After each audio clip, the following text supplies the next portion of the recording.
Ada tempat wisata baru yang kini tengah menjadi buah bibir di Kabupaten Luwu, Provinsi Sulawesi Selatan. Namanya Batu Cinta. Tempat wisata baru ini menjadi alternatif baru bagi warga Sulawesi Selatan untuk berakhir pekan bersama keluarga. Wisata Batu Cinta berada di Sungai Minanga, Desa Bukit Harapan, Kecamatan Bua, Kabupaten Luwu, Sulawesi Selatan. Lokasi ini tengah naik daun dan ramai dikunjungi wisatawan.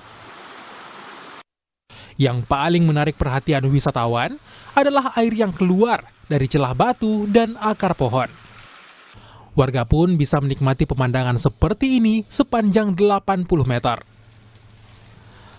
Selain itu ada batu yang berbentuk cinta di tengah sungai. Dari sinilah nama lokasi wisata ini disematkan.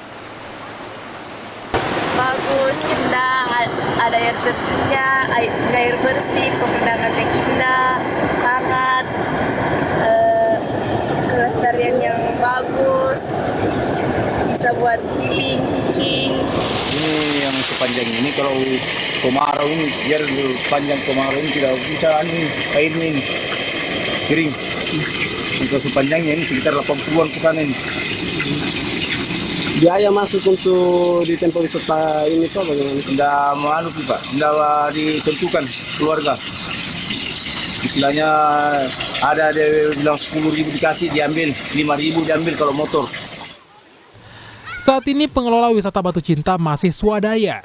Pengembangan wisata ini pun masih terus dilakukan agar kedepannya jauh lebih baik dan semakin menarik minat pengunjung. Amran Amir, Kompas TV, Luwu, Sulawesi Selatan. Terima kasih Aisyah Iria dari Banjarmasin, Kalimantan Selatan, dan sebelumnya ada Gufran Lamataha dari Makassar, Sulawesi Selatan. Selamat bertugas kembali rekan-rekan.